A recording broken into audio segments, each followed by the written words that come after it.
The following news flash is brought to you by the Lone Star Lowdown, providing your daily bulletins for the commodities market. Today in history, news updates, and the inside scoop into the tides of the alternative. Markets for Friday, the 22nd of January, 2016, are currently trading with gold at $1,097.53 an ounce, silver $14.02 an ounce, Texas crude $29.53 a barrel, and Bitcoin is currently sitting at about 380 U.S. currency.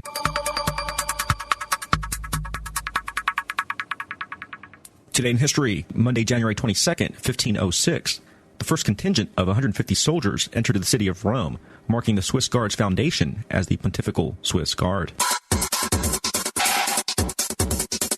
In recent news, Dwayne Walling, former mayor of Detroit, who in April of 2014, before local news, raised a glass of water as he pushed the button connecting Flint River to the city of Flint's water treatment plant, setting into motion one of the worst lead contaminations of a municipal water system in U.S. history, said that he was deeply sorry for all the problems with Flint's water and that he regrets he didn't somehow find out more about what was really happening. The contaminant? High levels of lead, one of the most dangerous neurotoxins for infants, which leached from the miles of underground piping which negligence at city, state, and federal levels failed to detect or even incorporate emergency protocols for, as required under federal law. This at first turned the water brown, giving it a chlorine odor. As Flint residents began to complain about the color, smell, and taste of their water, state officials were dismissive, according to emails released this week by Rick Snyder's office, Republican governor of Michigan.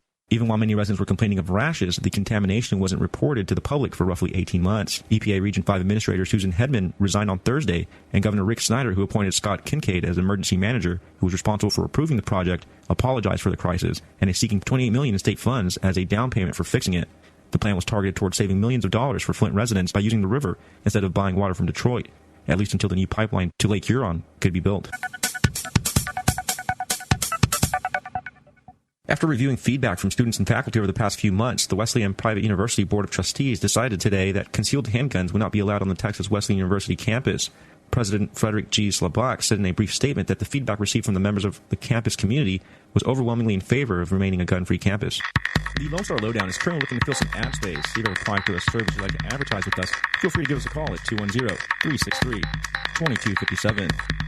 This has been your Lowdown for January 22nd, 2016.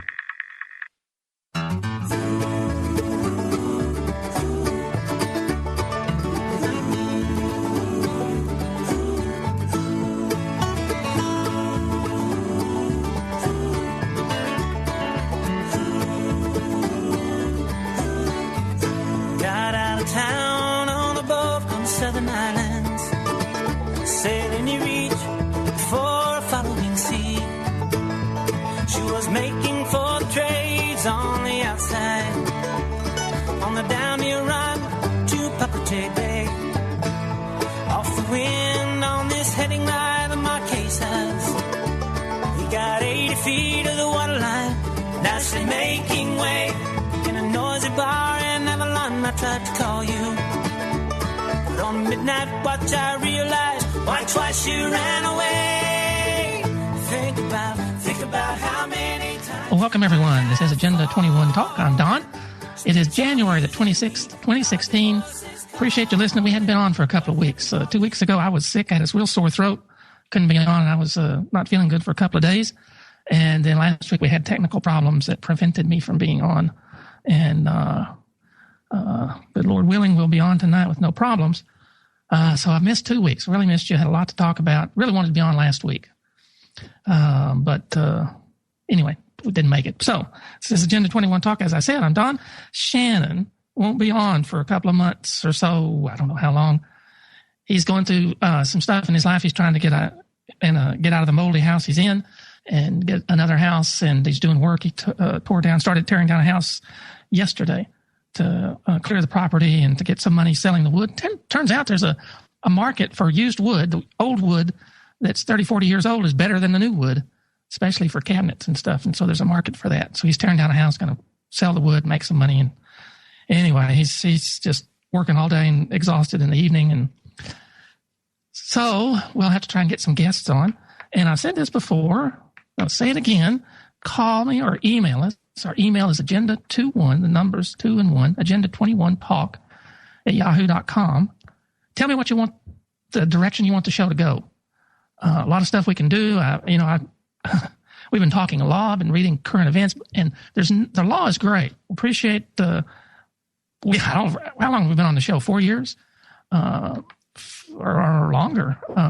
Anyway, the law is great. We talked about it, and this whole network is great. We are streaming on LogosRadioNetwork.com. They have a chip-in button. They're having a fundraiser, so go to Logos, Logos, LogosRadioNetwork.com and look at that. And anyway, so they have a number of shows, Eddie Craig, Randy Kelton, and Deborah Stevens, their show, Rule of Law, a number of shows that are great about the law. And we've been telling you what we've been doing and other people have been doing in the eastern part of the United States, Alabama and beyond. And so that's important. That's great. We've had victories. I've had victories. We've had some victories. Other people have had more victories. But the most important thing is who we are, where we are in the stream of time. And we're just a very short time before Jesus will return. Some things are going to happen. October the 31st, Halloween, 2017, next year, a year, almost 2 years from now, a year and 9 months from now, the Protestant Revolution will be over, according to the Catholic Church and Protestant churches. And I'm predicting that within this next year and a half, the Baptist Church will sign this document for the papacy, for the Pope, saying that the Catholic Church is the spiritual leader of the world, and they're going to come together in ecumenism and in an ecumenical format, and we're all going to be one big happy church, one worldwide church. And all the world wonders after the beast. So the Lutheran Church has signed up, the Methodists, the Episcopals, the number of other churches. I've seen go across the stage to sign. Buddhists and Hindu, Muslims will sign it. I mean, the head Muslim leader from Iran just met the Pope. I don't have that headline called up, but he just met the Pope today or yesterday. So all religions are becoming one remnant that will hold out. And the difference between the two, I'll just tell you right now, we've said it before, but anyway, this is the most important thing. More important than law stuff, more important than anything. The difference between the two religions is one worships on a man-made day, Sunday, and the other still clings to the day of worship God said, the seventh day. And it's coming down. I want to talk more about it because it's the most important thing. I would be derelict. I would be responsible for what I say, for leading people astray, if I didn't say these things. So pretty soon it will be against the law to say this stuff. So all of that said, email us, agenda21talk@yahoo.com. Phone in 512-646-1984 and tell us where you want the show to go. What do you want us to cover? What topics are important? And what you want to hear. And I know I've had some people email. We've gone back and forth on what the woes are, the three woes in Revelation. Turns out they're Islam. And some guy says, "Are you kidding me?" And we went back and forth in email. So I don't think he's listening anymore. He sent me a big treatise of this stuff he didn't. And it's nothing. I'm not arguing. I don't argue with anybody. I've been told not to argue by higher authority. We don't argue. We just present the truth. Accept it. Don't accept it. We present it. We plant the seed. We move on. So anyway, I want to argue with you. But anyway, we went back and forth on some stuff. I tried to present the truth of the Bible and what the Bible actually says, all of the Bible. And so I don't think he's listening anymore. So we probably lost some people talking about religion, but that's just the way it is. I would rather lose listeners for the right reason than to have a bunch of people listening just because I'm blathering about stuff that's not important. So that's the important stuff. So what I'm going to do tonight is read some more headlines. I've got tons of headlines. They just keep pouring in. So I'm going to read some headlines to let you know where we are today. And it's talking about Muslims and all kinds of stuff. But it all is pointing together like arrows, converging on a central point. We're in this stream of time. And we have to know where we are. You can be fooled. You may always wondered about that. If people say once saved, always saved. The Bible doesn't say that at all. It says you can be ungrafted from the tree. Anyway. The point is, I just always wondered if you could be fooled. Maybe you're a Christian now. Maybe if you died right now, you would be saved. But if you believe a lie, and Satan is really good about getting you to believe truth mingled with error, so that's when it makes it sound more plausible. So you believe this little error, and it goes on. You believe a second error, and you believe another lie, and another one, and another one. Pretty soon, you've got more lies than truth, and maybe you're lost again. You certainly lose your way. So So the point is, if you don't know where we are in the stream of time, you're going to be really surprised when things happen. Satan is going to come down. There's going to be a calamity. And in the middle of the calamity, Satan is going to come down and imitate Jesus. If you don't know the Bible, you will think this guy is Jesus. And you wonder why the rapture didn't occur and left behind and all that. And he'll explain it all in tones and in speech that will hypnotize you and convince you that what you thought was wrong and this is right. Jesus said, don't even look at that guy. Don't even go out. They'll say, Christ is here. Christ is in the secret places, our secret room. Don't go. Don't believe it. Don't listen. Don't turn on the TV set and listen to him. You'll be suckered in. So you're going to be surprised. So I'm trying to warn you. And it might be like Noah, where he preached for 100 and something years and didn't save anybody but his own family. But I still have to do it. Okay, so where we are in the world today, this is funny. I bought a pair of, went to Home Depot and bought a pair of, used to be rubber, now they're neoprene or some type of flexible plastic boots to wear when it rains. Because I didn't have any. My feet got wet once going to work. So I got these boots. They're just regular, 100% waterproof, immersible. They're made for concrete, for dealing in concrete. They used to be black, rubbery. Now they're plastic. It says, warning, this product is known to the state of California to contain chemicals that cause cancer. Not that may cause, but they do cause cancer. California's got a really good list of things. Birth defects and or reproductive harm. And they sell these things, Home Depot. Of course, I don't, anyway. So I got them. I wear them occasionally. I worn them a couple of times. Worn them once, as a matter of fact. Had them with me. Didn't need them. But they sell stuff like that. Causes cancer. You would think cancer is a bad thing, and if they knew it causes cancer, they wouldn't force them to change the chemical composition to take out the cancer-causing agents. No, they just go ahead and sell it and just tell you about it. And you're warned. You can't sue them. Another thing, we're going to go through this as fast as I can because I've got 100 more where these are. This is off of lifenews.com. A few weeks ago, doctor pushes healthcare rationing, wants to prohibit elderly patients from ICUs. Dated December the 18th, 2015 by Wesley Smith. And so you can go to that lifenews.com. Anyway, this is several weeks ago, backlog. But it says a big problem with Obamacare isn't exchanges. For me, it's the centralized control. So that's what they want to do. They actually have doctors. When they were passing Obamacare, people were saying, well, look, we've read it. It says you've got these death panels. And the people supporting Obamacare said, no, they're not death panels. You're making that up. You're crap. You're full of, that's just wrong. It turns out they do have them. They don't call them death panels, but that's what they are. And here they are telling you about it.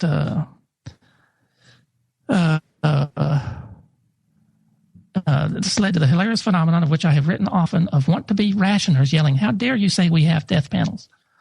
And then they whisper, we need death panels. They say, how dare you say we do? And then when they turn the mic off, they say, we need death panels. Anyway, meanwhile, in professional journals, were patched the LSIC, Dr. Paul Merrick in the American Journal of Hospice and Palliative Care. The United States, to quote this doctor who promised to never do harm, the Hippocratic Oath, the United States is in the midst of healthcare crisis, yada, yada, yada. Elderly patients older than 65 account for 11% of the U.S. population, yet they account for 34% of the healthcare expenditure. This disproportionate usage of healthcare costs by the elderly patients is in striking contrast to that of other Western nations. We have to do something about that. What do? You just let them die. A palliative care consult should be obtained as part of the time-limited trial. The patient preferences or surrogate's best estimate of the patient's wishes with regard to medical ventilation and other forms of life-sustaining treatment should be considered in all triage decisions. For dying patients with irreversible disease, admission to the ICU or ongoing care is frequently inappropriate, and the care of these patients should be primarily focused on palliative. You are listening to the Logos Radio Network. LogosRadioNetwork.com.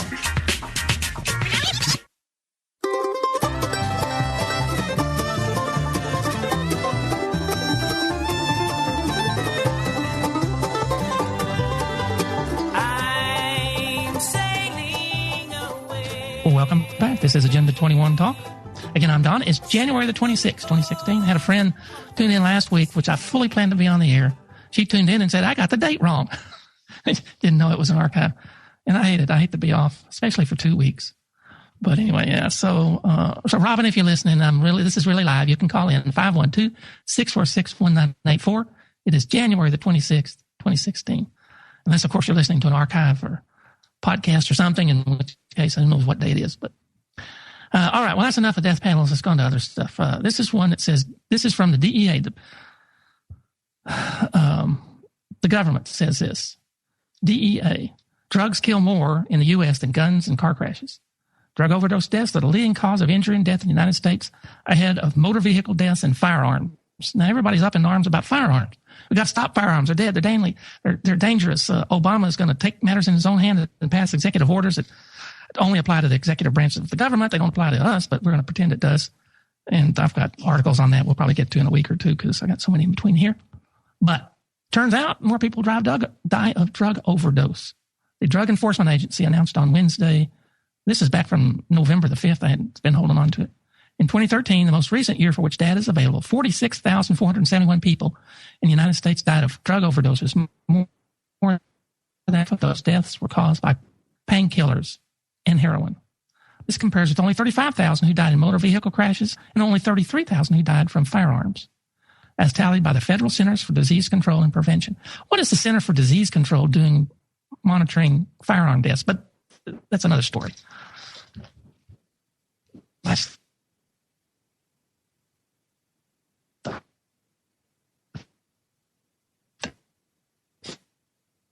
interesting. On the health front, we are amazed when we found this new type of disease. Tapeworms are nothing new to the medical community. They infect people through infected meat, which is one reason I'm a vegetarian, lay their eggs, and often cause gastrointestinal symptoms, including vomiting, diarrhea, and abdominal pain. What is new, however, is the idea that these unwelcome little parasites infect humans with tumors. Scientists for the Centers of Disease, just mentioned them, where we find that cancer-like in a 41-year-old man was believed to have been caused by a tapeworm. 2013, a Colombian man went to doctors complaining of fatigue, fever, cough, a bunch of stuff. He was previously had been diagnosed with HIV, but was non-adherent to therapy, according to the New England Journal of Medicine. Anyway, they biopsied his lungs, and they found this tapeworm that now they think you maybe get cancer from tapeworms, among other things. I thought that was interesting. Another reason to not eat meat. Now, this is interesting, too. It says Alabama gets serious in fight against gay marriage. And this is from WND of November the 17th. Justices swear an oath to uphold the Constitution, not invent a new one. The U.S. Supreme Court justices are supposed to uphold the nation's Constitution, not invent a new one, in quotes. Two organizations argue in a plea that the Alabama Supreme Court resists the federal creation of same-sex marriage. Now, I'm not reading more about that, but it's interesting because before the Alabama Supreme Court right now is a quo warranto by one of our guys, and they've been sitting on it. And we have, without saying too much, some information that part of the court wants to, and this is to kick out there to get a quo warranto against a congressman, a state senator, who is violating the Alabama Constitution by trying to change the Constitution in ways not set out in the Constitution that allow you to change it. He go behind the Constitution and change it, alter it. And so the quo warranto is sitting there. Part of the justice are for it, but part are against it. Turns out they're scared to death because if they vote for it, they've admitted the people have power to oust congressmen and senators who are doing illegal acts, who are not following the Constitution. That gives the people the power rather than them the power, and they resist that. So even though they swore to uphold the Constitution, that's just words because they will destroy the Constitution to keep in power. So I thought that was interesting. Here's another one. This is even further. October the 26th, TV host says calling Paul Ryan a hard worker insults slaves. I actually keep an image of folks working cotton fields on my office wall. And they have a picture of slaves on a sugarcane plantation in the Caribbean, not even in this country. So calling a Republican politician a hard worker on MSNBC must now be preempted by a show of deference to dead U.S. slaves. A discussion on Wisconsin Representative Paul Ryan's bid for Speaker of the U.S. House of Representatives quickly turned into a lecture on race and language by MSNBC host Melissa Harris Perry. She said, I think this is her, I just wanted to pause on one thing because I don't agree with you that I actually think Mr. Ryan is a great choice for the role, but I want us to be super careful when we use language like hard worker. I actually keep an image folks working in cotton fields on my office wall because it is a reminder about what hard work looks like, says Harris Perry. Now, that's probably true. She's probably never worked a day in her life, and other people have. But that doesn't mean people who aren't slaves haven't worked hard. In the context of relative privilege, when you talk about work-life balance and being a hard worker, the moms who don't have health care, we don't call them hard workers. We call them failures. She says, well, that's just skewed.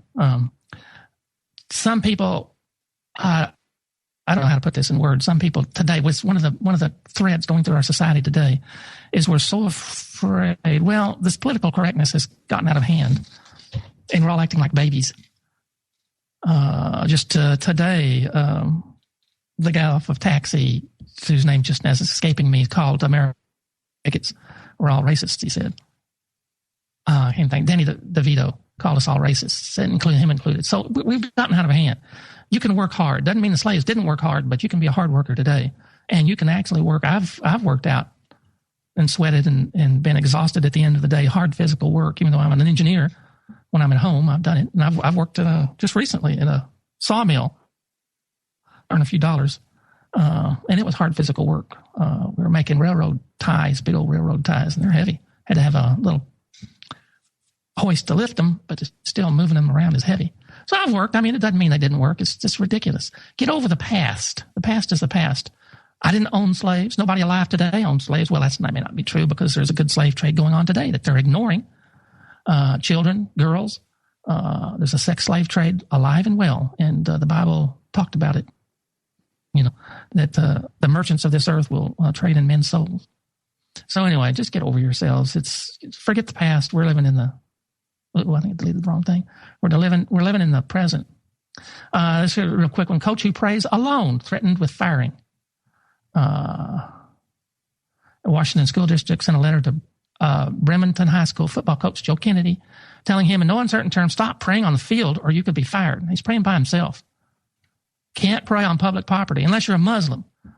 And that's enough of that story. Well, my wife Amy was saying she's talked to a guy who was fired from a school because they wanted to preach.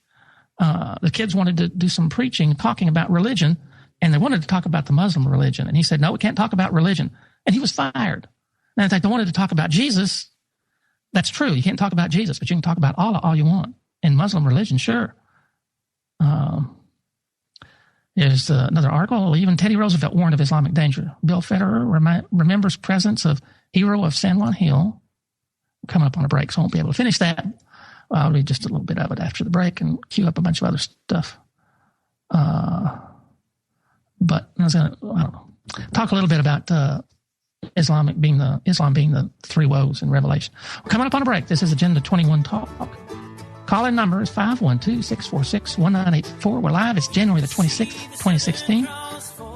Been for a couple of weeks, so I hope we didn't lose you. Call in. We want to hear from you. By myself today. And tell us how you want the show, what topics you want to cover, what you'd like to hear. 512-646-1984. Our email, agenda21. Everyone took cover when Tropical Storm Irene hit the Northeast. I'll tell you where one massive snake hid out in New York City, and it wasn't the zoo. I'm Dr. Catherine Albrecht, and I'll be back with a tale of the Brooklyn Python next. Privacy is under attack. When you give up data about yourself, you'll never get it back again. And once your privacy is gone, you'll find your freedoms will start to vanish too. So protect your rights, say no to surveillance, and keep your information to yourself. Privacy, it's worth hanging on to. This public service announcement is brought to you by StartPage.com, the private search engine alternative to Google, Yahoo, and Bing. Start over with StartPage. The morning after Tropical Storm Irene visited the Northeast, New York City was pretty wet, but one Brooklyn tenant couldn't figure out why his ceiling wouldn't stop dripping. The water was coming from an 8th-floor apartment above, so he called the housing authority. When they arrived, the apartment was vacant except for the bathroom. There, in an overflowing sink, was a 10-foot-long Burmese python. Pythons normally eat rats and chickens, but they've also been known to swallow alligators in the Everglades whole. The 2-year-old snake got a free ride to an animal shelter, and his owners have yet to ask for it back. I'm Dr. Catherine Albrecht. More news and information at CatherineAlbrecht.com. Looking for some truth? You found it. LogosRadioNetwork.com.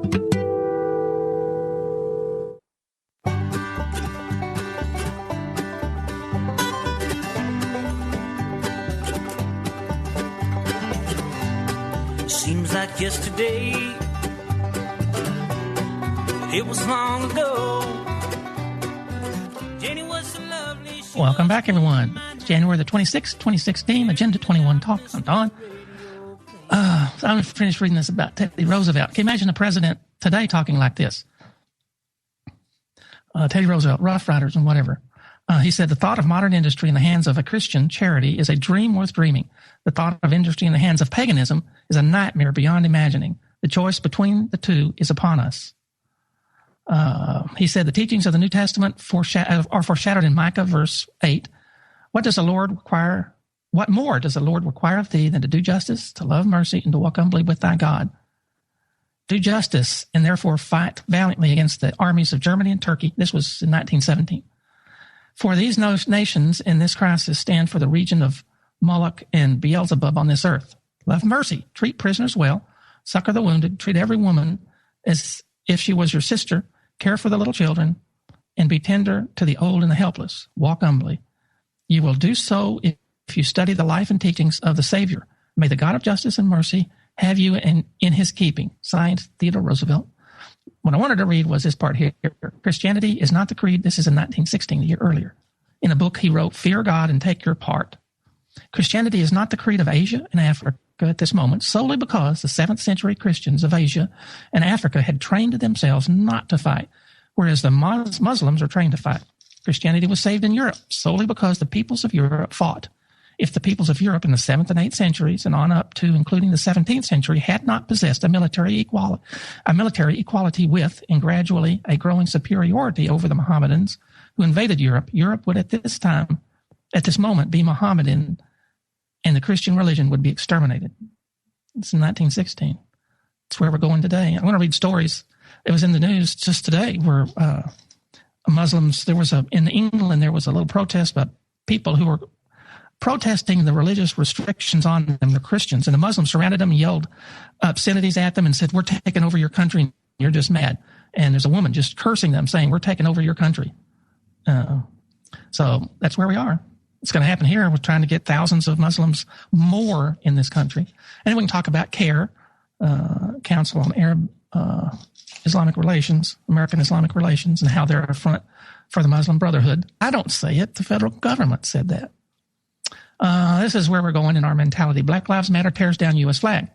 This is October the 26th, 2015, and mounts an unapologetically black banner in the Chicago Forum. They have a photograph of it. So that's where we're going. Black Lives Matter. You know, I was thinking about this. Like the Oscars not nominating any black people and the uproar that's caused. And there may be something to that. I'm not saying it's not. But instead of saying, I'm black and you discriminated against me, why don't they just say, I'm a man or a woman and you discriminated against me? You're treating other people different than you're treating me. Doesn't matter if I'm black or white. Just don't even put that in the equation. You should say, I'm being discriminated against. You're treating me unfairly. You're not treating me the same as you treat other people. No problem with that. I would agree with that. That's the way they ought to do. By saying I'm black and you discriminated against me because you're white, you're forcing the issue. You're separating. And really what Martin Luther King wanted was to be equal. He wanted to be the same. He wanted people, like he said, to not look at the color of your skin, but the content of your character. How can they not look at the color of your skin if you're constantly throwing it up at them? And now we're talking about white people too being apologetic for being white. It doesn't matter whether you're white or black. If you're discriminated against, if you're treated unfairly, you need to take legal action or some other action or bring it to the forefront. There's a news article, I probably didn't save it, but I just found out that I did not know this, but banks were refusing to give black people who could make a loan to buy a house. And this has nothing to do with the housing bubble and the mortgage foreclosure crisis and these junk loans that they were writing. It's before that. For decades, they were refusing to let black people get loans to buy houses in nice neighborhoods, which were mostly white. And that's discrimination. They need to have an uproar about that. But the banking system is controlled by people who have a different outlook on life than you do. So to them, it was perfectly normal. So a lot of this segregation, a lot of problems we're having now, there are no coincidences. It was created by people forcing black people to stay in black neighborhoods when they had the money and the means and the jobs. to get out and mix, have a just a mix so that people wouldn't see them as black, but as hardworking people. Along with other hardworking people, they could live together. But the banks prevented that by refusing them loans. That was interesting. I thought that was how behind the scenes, people that have control over things are shaping the world into what it is. It's no accident. I'm skeptical. I ought to make my own skeptic magazine. There's a magazine called The Skeptic or something. Skeptic's in the name. I ought to make my own because I'm skeptical. I'm skeptical of that Skeptic magazine. Historic new sustainable development agenda unanimously adopted by 193 United Nations members. And this is from VeristaResearchConsulting.com. 3 minutes for the break. New sustainable development adopted, I just read that, broad universal agenda to end poverty, fight inequality, and protect the environment. That end poverty is what the beast is saying now. The papacy is saying that they want a new economic system to end poverty, to fight inequality, and protect the environment. That's what they're saying. And this is saying the same thing. Agenda 21, this new Agenda 2030 or whatever they're calling it. They call it different things. It's not the new world order by the one world leader that will begin in earnest taking control of the world October the 31st, 2017. So hold on to your hats, but that's where we're going. So I just thought that I wanted to tell you the word for word. This is what the Catholic Church has been saying. This Jesuit Pope has been saying, and this United Nations is going right along with him. He's been saying that. Anyway, I thought I'd throw that out there. Just today announced in Texas that they've indicted the people that took some pictures, some videos of the Planned Parenthood selling baby parts. And they've let Planned Parenthood off the hook, and they're going after the people that exposed their murderous baby parts for hire. Here's an article from 10/27/2015. Getting intact baby heads is something to strive for, in quotes, according to Planned Parenthood, abortionist who operates at the abortion behemoth business in Austin, Texas. Sorry, guys. We don't want to know that. We're going to go after people who expose this. The comments are from Anna Dermish, who told undercover video investigators who probably were just indicted, I haven't been able to do that yet. This will give me something to strive for, an intact baby head. And we're going to sell it for money. And we're going to put you in prison if you expose us. This is sin on top of sin. This is the world we live in. It's sinful beyond belief, corrupt beyond belief. And it's just where we live. This is what we're doing. And you have to know where we are. And Jesus is not going to let this go on for long. God is removing his hand from the earth. You can look at it one of two ways. Either God's removing his hand or Satan is winning. God's removing his hand, as it says in the Bible he will do. And he's letting Satan's government have its chance for a very brief period of time to show the entire universe how awful sin is and what those angels that followed Satan out of heaven, how wrong they were. They had it wonderful and beautiful, and they lost it all because they chose to sin. All right, we're coming up on a break. This is Agenda 21 Talk. Call-in number 512-646-1984. I'd love to hear from you. It's January the 26th, 2016. So call in with your comments or questions. Easy.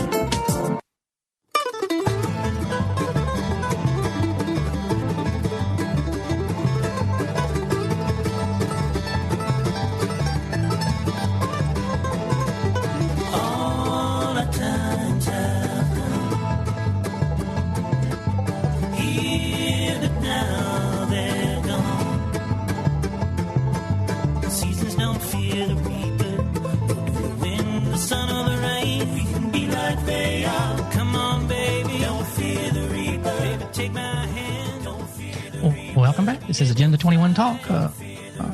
Last hour, 512-646-1984 is the call-in number. Love to hear from you. It's January the 26th, 2016. So we are live on this January the 26th. So call in or email us, agenda21talk@yahoo.com. I've got a bunch of stuff I could send you about the stuff I found on end times and whether the Jews, we just going over that second hour, what happened to the Jews.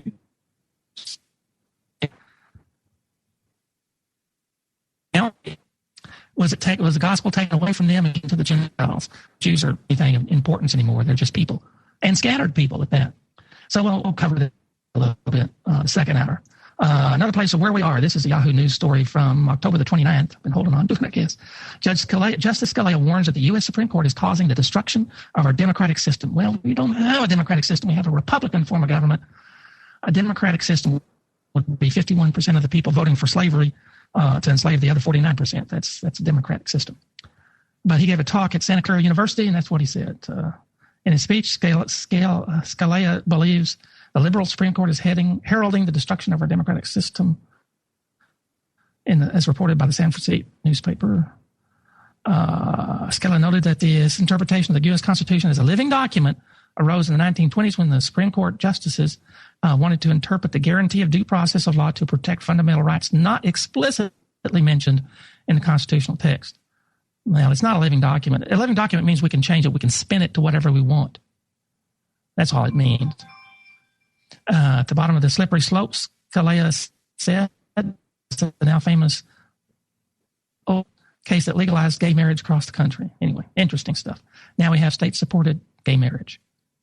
Another one from The Guardian, a British newspaper. Half the world's wealth now in the hands of the 1% of the population. And it's just another news report. This came out. There's another old one from October of last year. And a new one came out. It's saying the same thing, I guess. I've seen that before. A new story comes out, and a few months later, they just re-report on it. But half of the world's wealth is now in only 1% of the population. They show a chauffeur in this high dollar expensive car. Global wealth pyramid. So anyway, I don't have to read all of that, but that's where we are.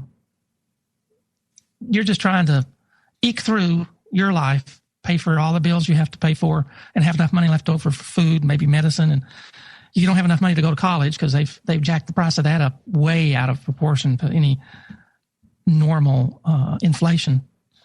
So they've made it so that it's hard to get a college degree, and now some companies are saying they don't require a college degree, and some colleges are complaining because nobody's showing up to go to college anymore because they can't afford the skyrocketing prices. So anyway, half the world's wealth is controlled by only 1%. So you think you got some control? Think again. This is just an interesting one off of Yahoo. It says, while he was convalescing, a Long Island town tore down his home. A 69-year-old Navy veteran remains homeless today after a Long Island town tore down his house while he was in Florida recovering from knee surgery. His name was Phil Williams, returned from Florida in August. Said, I'm left with nothing. They tore down his property, his wealth. They took it. They stole it. And what did they leave? They left an empty lot. Well, that's better. And it says, well, they didn't leave him with nothing. They sent him a bill for $42,000 for the demolition. So that's the way we treat people. The list price for the home was $429,000. So now it's just an empty grass-covered lot. The neighbors he said he thinks the neighbors may have complained about the outside look of the house, but he's old. And now they have an empty lot to look at, dead grass on it. So that's where we live. That's the world we live in. We don't care about people anymore. People are worthless.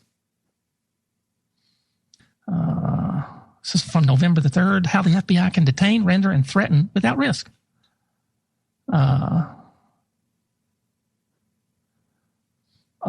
Let's see. This was this is a news reporter from the McClatchy newspapers called this guy and says one of your congressman's constituents is being held in an Ethiopian intelligence service prison, and I think your former employee is neck deep in this. So anyway, I won't have to read the whole article, but turns out that the FBI anywhere in the world can arrest and detain you and hold you and have it's an op-ed piece of the New York Times writing about this, can hold you, and they don't have any, they can, so they're wrong, big deal. Can't sue them, can't do anything. So thought that was interesting. It's another one. This is from the Washington Post, November the 3rd. Why? Denmark isn't the utopian fantasy Bernie Sanders describes. There's one country that keeps popping up in the debate among the Democratic candidates for president. It's not China, Russia, or Iran. It's a little country of 5 million people, 5.5, that beyond a vague image of tall, blonde, egalitarian people who like pickled fish and minimalist designs. Denmark, to a lesser extent, the other Nordic countries are surfacing in the Democrat debate because they're socialists and Bernie Sanders, it's great.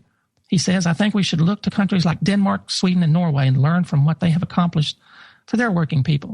Of course, Bernie Sanders was just today quoted as saying, maybe it was yesterday, that, yeah, he's going to raise taxes.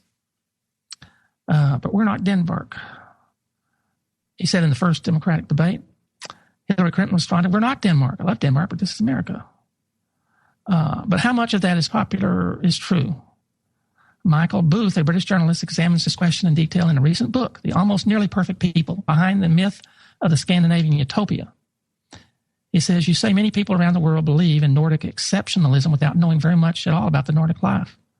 They can more easily picture the lives of some remote Amazonian tribe than the typical Swede or Dane. To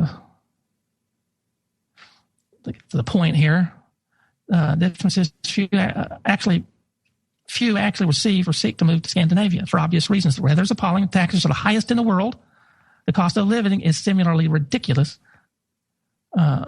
He says the food is still awful, but they have the highest taxes in the world. Is that what you want, Bernie Sanders? Yeah, he doesn't mind it. One of the biggest misconceptions says that it's some type of fantasy land. They record the highest rates of violence toward women, only part of which can be explained by the high levels of reporting of crime. Denmark promotes itself as a greener pioneer and the finger wags at the world's CO2 emissions, yet it regularly beats the U.S. and virtually every other country on Earth in terms of its per capita ecological footprint. So they're not that great. They still burn a lot of coal and drive a lot of cars, and their country is home to the world's largest shipping company, Maersk, or however you pronounce that. I got 3 minutes. So anyway, Denmark's not the greatest, but you'll never know that unless you study, and nobody studies. Bernie Sanders praises Denmark for its relative income equality. Well, everybody's, poor because everything costs so much and they're taxed so much. It's free universities. Again, they're taxed highest in the world. Parental leave, stabilized child care. He says in the book they are way down on the PISA, Program for International Student Assessment, work educational rankings. They have the lowest life expectancy in the region and the highest rates of death from cancer. Need a lot of cheese and stuff there. And there's a broad consensus that the economic model of the public sector and welfare state on this scale is unsustainable. The Dane's dirty secret is that the public sector has been propped up by and now dwindling oil reserves. Anyway, that's enough of that. Got some more. But that's, this is stuff they don't really talk about much. So let's see. Oops. Just open the same one. Why would I do that, huh? Try to have a bunch open and kind of closed them so fast. I closed them faster than I opened them. Well, anyway, in the second hour, we'll talk about some religious stuff, where we are in religion and things. One of the things we'll talk about, these things. Here's one. This is from The Spectator, UK newspaper. Why are student union officials censoring criticism of the Islamic State? This is from, I'm trying to get the date. It's running slow. Where is the date? We have the date. Just when you thought the self-important, band-happy Uber bureaucrats who run student unions couldn't get any worse, they go and no-platform a guy who fought with the Kurds against ISIS. Yes. Coming up. Yeah, I've gone up on a break. Anyway, this guy fought against ISIS, yet they won't let him talk about how bad ISIS is. He's censored. They won't let him talk bad about Islam in the Islamic State in the UK. Censored him. He couldn't talk about what he did. He wouldn't let him talk about it. You can go on and talk about all you want. You can't talk about how bad they are or what's coming up. Well, anyway, okay, that's the first hour of the show. Coming up on the second hour, we'll have some more headlines and tell you where we are and just, anyway, all this stuff. Hopefully, trying to make something really important for you. And just call in 512-646-1984 and let me know what you want to talk about, what you want to cover, what topics.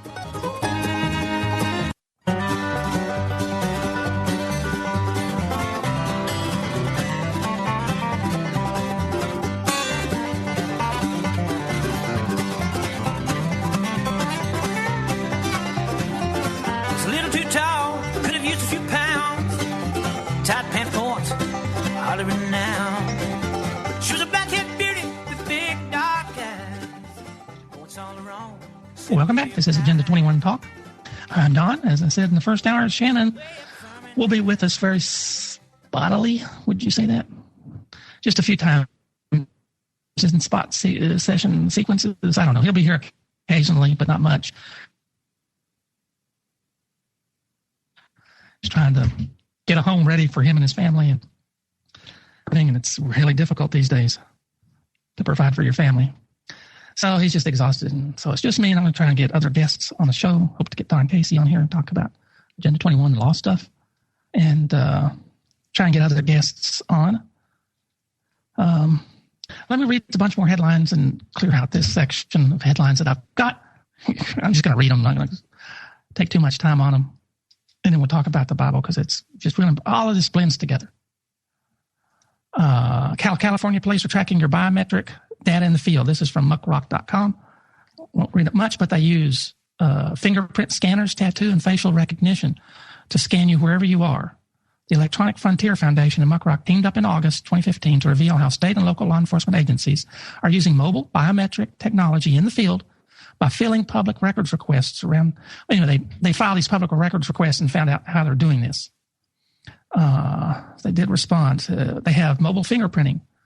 Brentwood police have installed blue check mobile ID systems in 9 vehicles. These handheld devices, sold by 3M, capture fingerprints and match them to criminal and registrant files. An officer scans the subject's index fingers. The device will return he considered 100% accurate. We know they're not 100% accurate.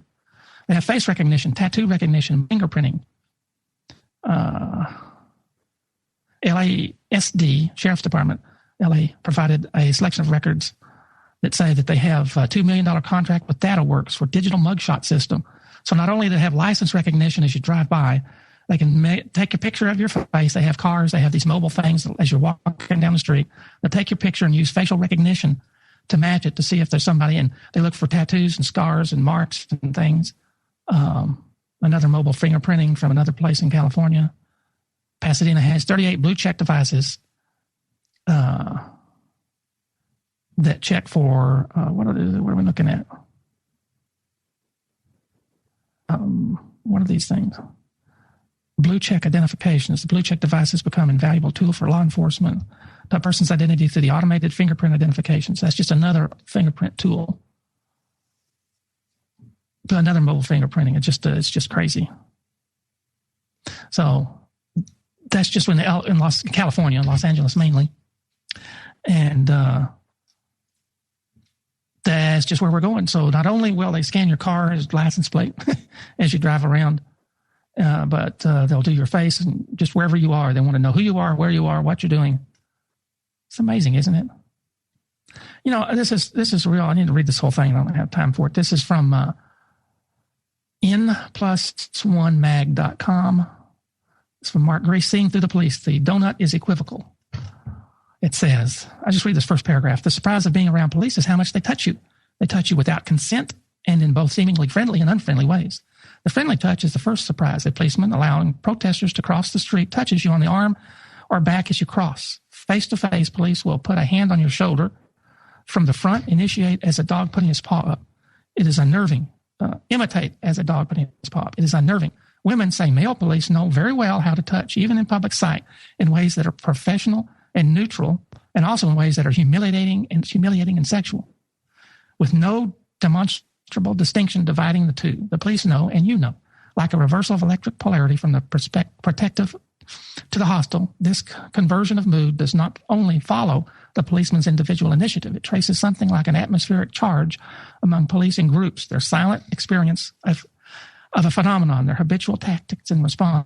So the police either trained to do this or they do it just by habit. They're touching you. They're doing things.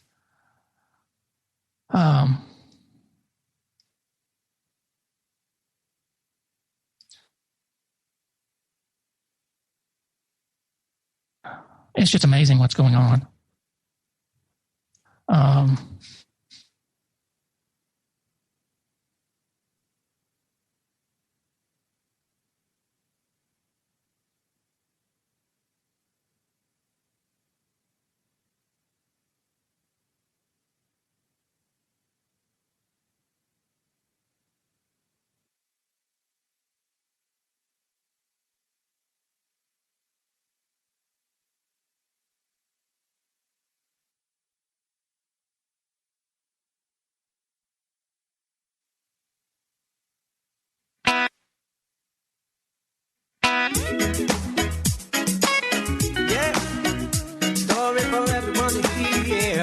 about how we're not gonna give in to the fear.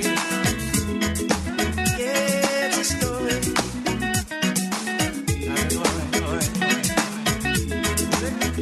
I will occupy my father's house till he returns. I will occupy my father's house. He has left me with the strength and wisdom. I will aid my concern. I will occupy my father's house. Yeah, I will occupy my father's house. All right, welcome back. We had a unintentional interruption there. Hope we stay on the rest of the show, God willing. So where was I? Anyway, developing countries are pumping livestock full of antibiotics. It's such a risk of creating drug-resistant superbugs. Scientists warned antibiotic use in animals is expected to surge by 2/3 globally between 2010 and 2030, while doubling in emerging giants like China, Brazil, India, and Russia. So everybody says antibiotics are good. They want you to pump you full of antibiotics and all kinds of immunity, shots, influenza shots, immunization stuff. But they're saying here it's bad. But why do they want to pump you full of it? Consumption of meat, milk, eggs is growing fast in many developing and middle-income countries. Stick with the vegetables, be better off. Anyway, it's another headline. Thought it would be interesting. That's just another part of the world we live in. This was sent to me, and I looked it up. This is you can look this up. This is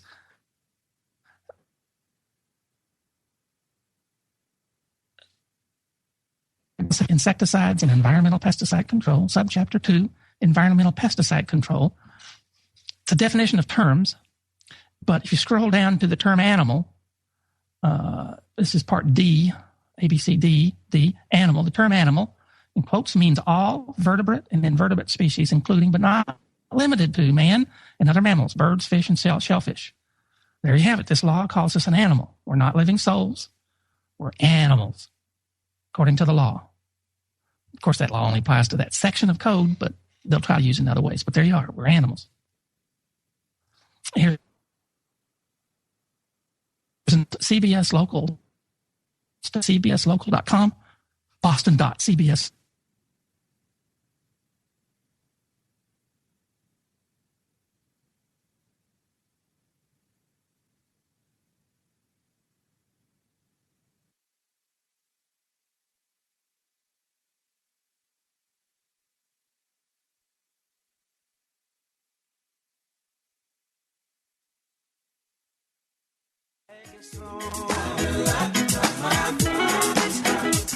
The time will be of his choosing, will not be of my own. I will occupy my father's house. Oh, I will occupy my father's house.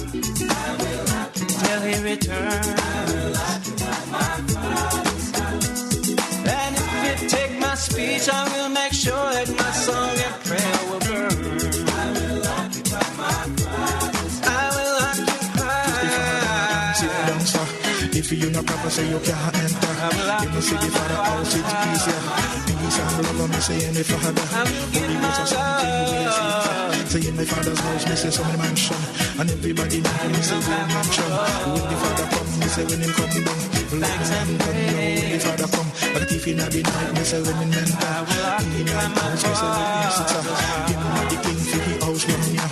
No killer man, no murderer, and neither liar. No parasite, no felon, could all of your money couldn't help you enter. All of your gold, me say, and you silver. No man that Lord, me say, will long matter. In my Father's house, spend your love around ya. Get on your mind, Father, so that your life may be longer. And one of these days, you see the face of the Father. That's why you get to know, say, you enter. Say, in my Father's house. All right, we had another hiccup there. Technical hiccup. A bigger one this time. All right. Well, maybe nobody wants to have me read about this. But anyway, talking about the antibiotics. And turns out the problem was with antibiotic streptomycin. The blueberries had been treated with this drug to keep bacteria, fungi, and algae from growing on the fruit. But anyway, does anybody remember what happens to like penicillin when they used it too much? Penicillin-resistant bacteria. Well, that's what they're doing with fruit and vegetables and crops and stuff. They don't learn anything. Didn't we learn this 40 years ago? Didn't we know 40, 50, 60 years ago that overuse of antibiotics causes problems? Apparently not. Anyway, so the God says he will destroy those who destroy the earth, and that's one way we're destroying the earth. Coming up on a break in a little bit, so I don't have too much time to read more. But that's how we're destroying this earth, forcing people to get vaccines, forcing antibiotics all over the planet, creating vaccine-resistant, antibiotic-resistant bacteria and germs that are just destroying the earth, destroying us. But that's probably what they want. They want to reduce the population, I think, according to the Georgia Guidestones to do. Coming up on a break, this is Agenda 21 Talk on this January the 26th, 2016. Call in number 512-646-1984. Call in with your comments or questions or what you want us to talk about in the future. Now. This is the Logos Radio Network.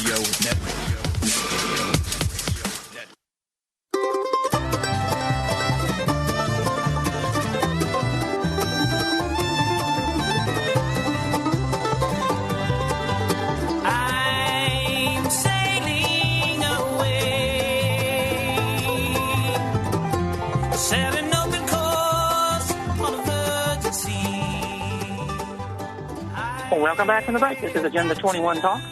I'm Don. We only have, 30 minutes to show left, so about 45. Calling with your comments or questions, 512-646-1984.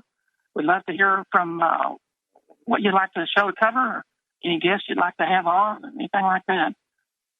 Let me know, because I'm trying to find somebody to replace Shannon, at least, or something to do while Shannon's out on a hiatus. All these Muslims going into Europe causing problems. They're raping women and throwing things and being very, very, very disrespectful. This is December 16th. This is from the Western Journalism, just westernjournalism.com. Neighborhood finds a chilling letter about Islam in mailboxes. What that note said had police come running. And this was in Sweden. Sweden welcomed Syrian refugees with open arms for a while anyway. Now they're charging them some. According to the Daily Mail, tension started in October when the Swedish community, who reported to authorities they were being harassed and threatened with beheading if they didn't convert to Islam. Walls of their businesses were subject to threatening graffiti which read, "Convert or die, the caliphate is here." Swedish authorities sent officials to check the identities at the border. Now, most serious threat to public safety has emerged. Flyers with ISIS flags have been deposited into citizens' mailboxes. The flyers read, "In the name of Allah, the merciful, full of grace." Yeah, full of grace. "You who are not believers will be decapitated in 3 days in your own house. We will bomb your rotten corpses afterwards. You must choose between these 3 choices. Convert to Islam, pay the jizya, religious tax for protection, or else you will be decapitated. The police will not prevent or save you from being murdered. Death comes to all of you. Police and intelligence officers are taking the threat of forced conversion very seriously and are investigating the matter. The letter has been distributed into mailboxes across the entire country of Sweden, not just in Stockholm. It was discovered that ISIS is behind the threats and is actually going to carry out the plan to convert Swedish residents to Islam. How Sweden handles the crisis will be closely monitored and evaluated. Republican leaders in the United States have called for a pause of President Obama's plan to bring Syrian refugees into the country, and they've been called racist for suggesting that, even though Jimmy Carter did the same thing. Governors across the country have rejected Obama's plan to bring Syrian refugees, citing concerns that they have not been properly vetted. This is back in December, and I think the Attorney General has filed lawsuits against the states that didn't do that, so it's in the courts and stuff. So it's all crazy. It's crazy. This world is crazy. And Islam is, the 3 woes in the Book of Revelation is Islam. And maybe we'll get a chance to talk about that. I just want to clear out a lot of this stuff. Here's a doctor. This is from WND 12/17/2015. Dr. ousted. He's fired for talking about the risks of LGBT behavior, the lesbian and gay behavior. What he said was, although it has declined over the past few decades, 2/3 of all new HIV/AIDS infections in the U.S. are the result of men having sex with men. 50% of gay men will be infected with HIV by the age of 50. Those numbers are out there, and they are staggering. He was fired for saying that. It's just statistics. It's true statistics. He was fired, and the hospital said his statement was offensive. All he did was cite true statistics by the Center for Disease Control, and he's fired. We have to not speak about such things. State is supporting homosexuality. So if there's any problem with that lifestyle, you can't mention it because that goes against public policy. Here's a medical panel. 12-year-olds should be offered euthanasia. Canadian Commission argues against arbitrary age limits. So federal panel in Canada recommends euthanasia should be an option for terminally ill children as young as 12 years old. Like abortion for people.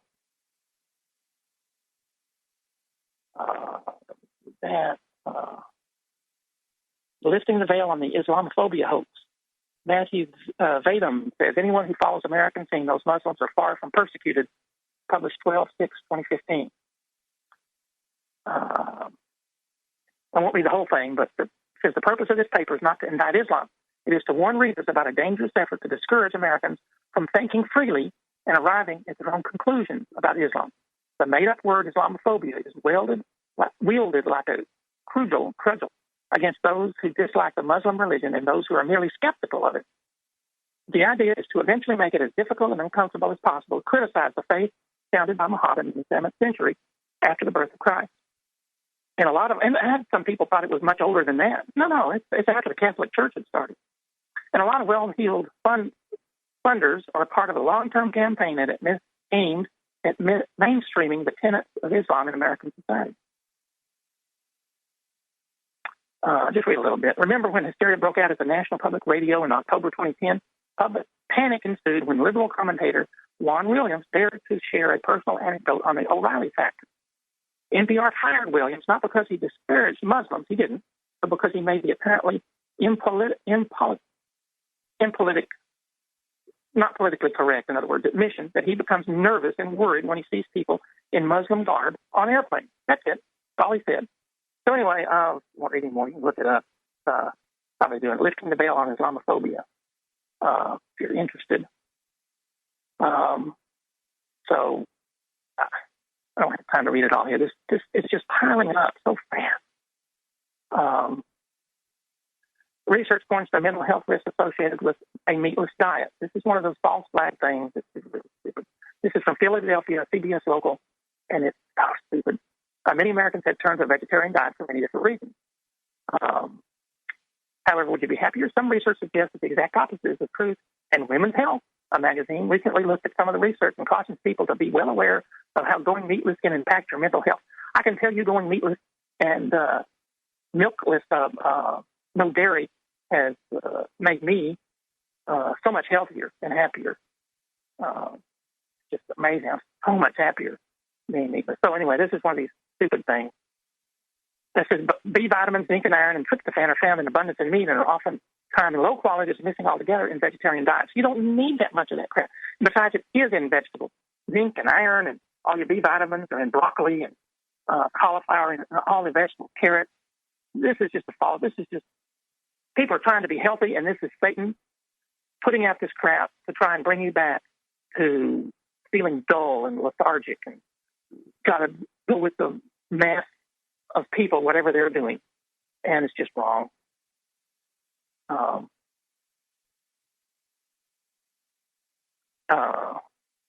Anyway, this is one from, I don't know what EAG News is, but it says, school principal, only terrorists we need to fear are domestic white Christian men, on December 7th. He's saying white Christian men who haven't done anything, really, are terrorists. Now, the kid that went into the Georgia school, I was in Atlanta, he was white, but we don't know why he did that. He was just mentally off. The guy that went into the Planned Parenthood in Colorado was mentally off. But anyway, it's just where we are. White people are being attacked at the expense of ignoring the terrorist activity of Muslims. And not all Muslims are bad. They're not all doing that. I don't mean to say anything disparaging about Muslims, but anyway, it's just crazy what's going on. Absolutely crazy. Well, I think we have a caller. Chris, we'll get you after the break. This is Agenda 21 Talk. Call in number 512-646-1984. Our email, agenda21talk@yahoo.com. About a Revelation chart, I continue other stuff about Revelation. We can continue, so email us, agenda21talk@yahoo.com. hiding from the law, would you answer an ad promising a free TV to anyone who tested home electronic equipment?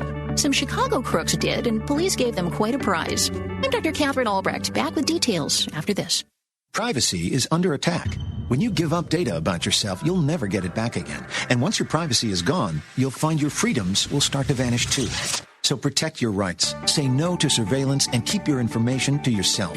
Privacy, it's worth hanging on to. This message is brought to you by StartPage.com, the private search engine alternative to Google, Yahoo, and Bing. Start over with StartPage. Con artists love scamming people with bogus offers, but in Chicago, police turned the tables and reeled in dozens of arrests. Police mailed invitations to the last known addresses of 10,000 violent felons, drug dealers, and burglars, offering $75 and a free plasma TV to anyone who came down to a warehouse to test out TVs and video games. Inside the warehouse, decorated with party balloons and posters, officers in bright T-shirts had those gullible fugitives pose for pictures before arresting them. 102 in all. I'd say even Paul Newman would have gotten a chuckle out of that sting. I'm Dr. Catherine Albrecht for StartPage.com, the world's most private search engine. You are listening to the Logos Radio Network. LogosRadioNetwork.com.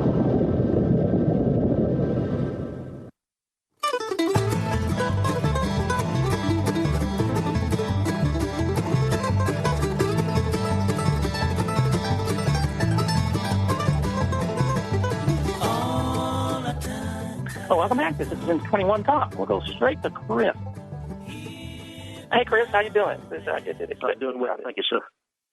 All right. What's on your mind tonight? Thanks for calling in. Yes, sir. I heard you talking about the Antichrist and religion in general.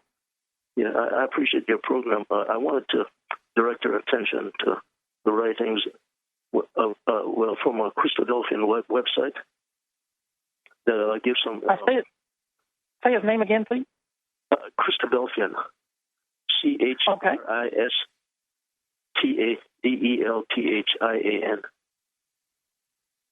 All right. I have not heard of him. What does he talk about? Okay.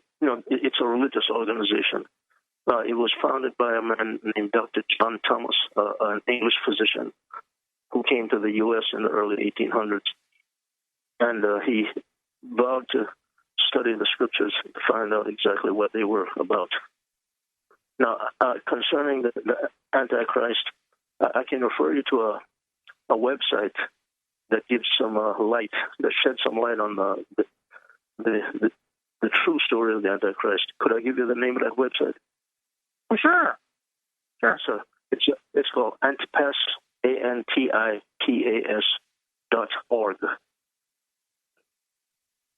All right.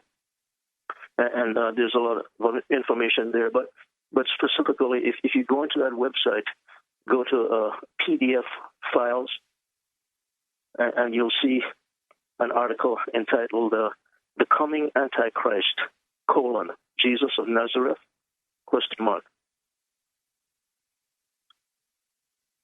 Okay. What does it say? Well, what it says is that the interpretation, the belief that the man who will set up the kingdom in Israel is wrong, and that is not going to be the Antichrist. That will actually be Jesus. And it cites a lot of verses there that explain the reason why it will be Christ. Well, it's certainly true that talks about Isaiah talks about after the 1,000-year reign, Jesus will come down and remake the earth, a new creation, a recreation, and he'll put his city there. He will touch the site where Jerusalem is, and but it talks about that. But that's not on this earth, and not in this present incarnation. But that's interesting stuff. So go ahead. I mean, I don't mean to interrupt you. Well, actually, it will be on the earth, because if you remember, the promise made to Abraham in Genesis stated that I will give you this land from the Nile to the Euphrates, the river. So that, in other words, it will actually be a piece of land which will be the land which will constitute the kingdom of God. Yeah, we'll be on this earth. It just will be after the 1,000 years of Jesus reign in heaven. The earth will be destroyed. It talks about Isaiah. He sees a new earth. He sees everything destroyed and desolate, and there's a prophecy that we walk on the ashes of the wicked. So, yeah, we'll be on this earth. I'm not saying it won't be. It will be. Yeah, well, the earth, after the 1,000 years, no, Jesus will rule just after Armageddon. In other words, he will come on the scene and destroy Russia. And, in Armageddon, then he will start to set up his kingdom for the Jews, the living Jews that are there in the land. And eventually that land will encompass the area from the Nile to the Euphrates rivers. And it will last. That kingdom will last for 1,000 years, and during that time, immortals will rule on this earth. And then, after the 1,000 years, all of mortal mankind will be destroyed, and only immortals will rule on this earth. Yeah, see, I don't believe that. The Bible doesn't say that. I'm reading Isaiah 64, the end of that, verse 11, 64, it says that it'll be burned up with fire and pleasant things laid waste. And then in 65, he says, behold, I create a new heaven and a new earth, and the former shall not be remembered nor come into mind. There's the houses here. Well, anyway, here it is, melting fire. 64, that would when the heavens thou would come down and the mountains might flow down as that presence, and when the melting fire burneth, the fire that causes the waters to boil. This earth is going to be burned up, in other words. And it says that too in many other parts of the Bible. Malachi, I think, mentions that. So this earth is going to be burned up when Jesus returns. And then it'll be rebuilt, remade. Yeah, but and during that, as a result of that fire, all the immortals will be destroyed. But only immortals. We're all immortal. Yeah.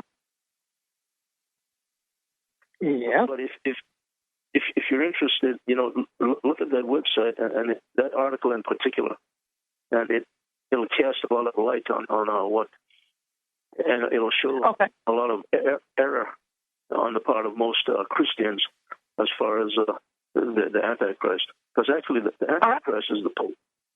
What's that? Yes, yeah, we agree with that. This is Malachi chapter 4, verse 1. It says, behold, the day cometh that shall burn as an oven, and all the proud, yea, and all that do wickedly shall be stubble. In the day that I shall burn them up. And again, I think Peter quotes that, burning as an oven. So when Jesus returns, he's going to burn up the earth. So I agree with the Pope being this Antichrist fellow. He's here. He's now. It's going to happen. It's going to start happening. I mean, it's already now happening, but it's going to kick into high gear next year. Yeah. Okay. Well, what that burning that he's referring to, the first burning will be actually the destruction of Catholic Europe, under the control of the immortalized saints. That is, those who have been chosen at the judgment seat. They will destroy Europe. And what's going to happen is Europe and Russia will join together and come down against Egypt and Israel. And many Israelis will be killed, and some will be taken prisoner. And that's when Jesus and the immortalized saints will then intervene, and that's when you'll have Armageddon. And all the Gogian host, as it's referred to in Ezekiel 38, will be destroyed. Yeah, they will be destroyed. There's no question about that. I don't think there'll be a big battle. I'm going to read 2 Peter, kind of quotes that. He says, chapter 3, verse 10, but the day of the Lord will come as a thief in the night, in which the heavens shall pass away with a great noise, and the elements shall melt with fervent heat, that same heat, burned up. The earth also and the works therein shall be burned up. So we know exactly when that is. That's that Malachi. He's referring to Malachi. So this is the New Testament. So yeah, the earth will be burned up when Jesus returns. It'll be this stubble. The only thing left will be Satan and his angels. There won't be any human alive. Says crows will eat them in Revelation and whatever. So I agree with that part. I don't think there's going to be a big battle of Armageddon. I don't see that in the Bible. I don't see it in Revelation. So it refers to Ezekiel 38. Yeah. See, I think we'll read that. Get over there to it before we come up on the break. I have the Bible on a computer, but there's nothing better than the actual pages in your hand. Yeah, I have a marker there, Ezekiel 38. And the inkhorn, the rider in the inkhorn will happen. Gog and Magog. See, I think I'll have to read it, but I think Ezekiel's talking about the big conflict between Satan and Christ. And we're caught in the middle, but it's between Satan and Christ. Okay, we'll come up on a break. Thanks for calling in, Chris. We really appreciate it. Hang on if you want. Okay. Okay, thank you. Thank you very much, sir. All right, thanks. Goodbye. Come up on break. This is the Jim's 21 Talk. Calling number. I've got one segment of the show left. 512-646-1984. Love to hear from you. 512-646-1984.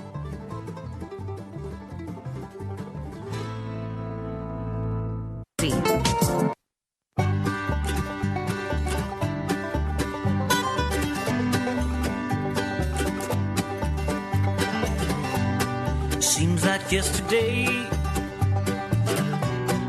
it was long ago. Jenny was so lovely, she was... All right, welcome back to the last segment of the show.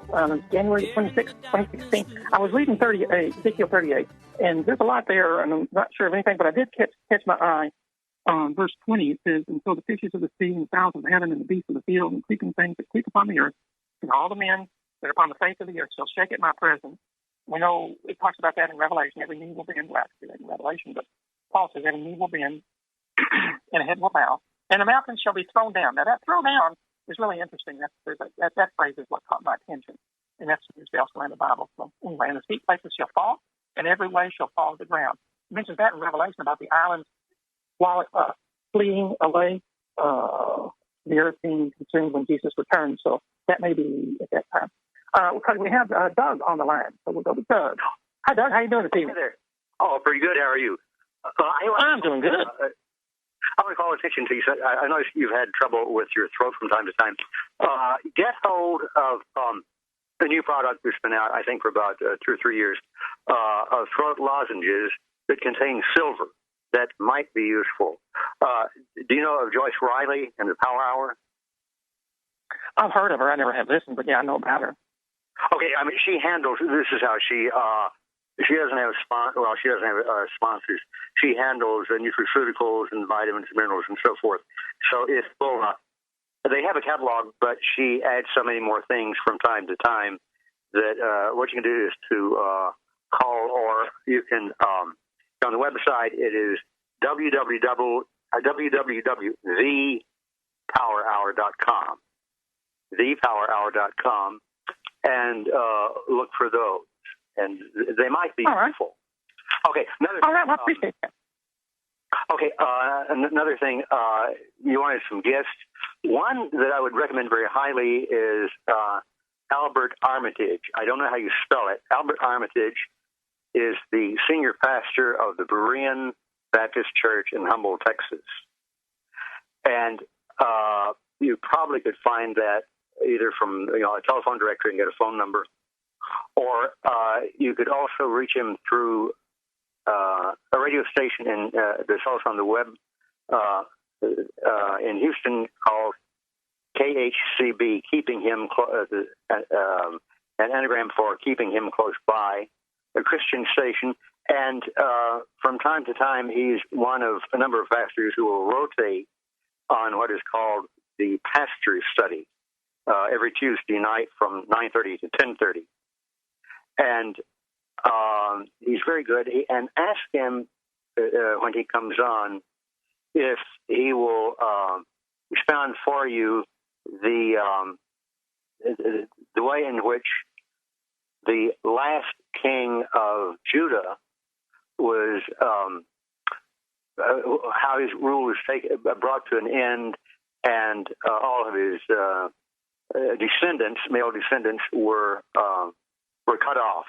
He would not have any more male descendants, and how this tied in very, very skillfully to showing that Mary was the human mother, but the Lord himself was the father. He went through that beautifully. So he would be an excellent guest. Another excellent guest would be a Saudi Muslim who became a Christian when he came to study in the United States. Do you know Janet Parshall? Oh, yeah, I've heard her show on Moody Radio. Oh, okay. Get hold of her. She had him as a guest, an excellent guest. Now, he has a website, but it was a very long, complicated thing. But she had him about 2 or 3 weeks ago. And what he did was to answer callers' questions, and he dealt with them very, very well. And so you'll get. I think that her website may be in the market maybe .org or maybe .net. In the market .net or .org. And was his name Osama Dukbek? No. This is something like Saeed something. All right. Yeah, I know Osama Dukbek. Okay. All right. Okay. No, it's somebody else. But he speaks excellent English and based on American English, and he is very good. And he was loaded. The lines were loaded with Americans calling, asking questions. One other thing too. You remember I talked about Dr. Michael Youssef's excellent talk, I think earlier this year before Christian broadcasters, and he did not yet have that available on, as a printout.